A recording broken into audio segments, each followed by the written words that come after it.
आज हम बात करेंगे तारीख के एक ऐसे देव की जिसे दुनिया का सबसे बड़ा इंसान कहा जाता है, औज बिन अनक।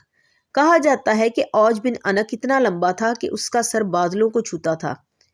जब वो समंदर में चलता तो पानी सिर्फ उसके टखनों तक आता।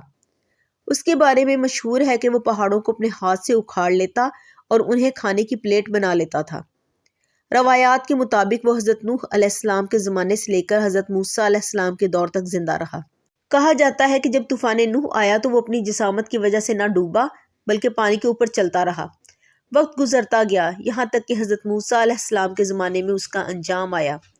कहते हैं कि एक दिन उसने एक पहाड़ उठाकर हज़रत मूसा अलैहिस्सलाम और उनकी कौम पर फेंकने की कोशिश की, लेकिन अल्लाह के हुक्म से वो पहाड़ उसी के सर पर गिर गया और वो देव जो सदियों से ज़मीन पर घूमता था हमेशा के लिए ख़त्म हो गया। अगरचे कुरान में इसका जिक्र नहीं, मगर औज बिन अनक की कहानियाँ आज भी इबरत और हैरत का निशान बनी हुई हैं।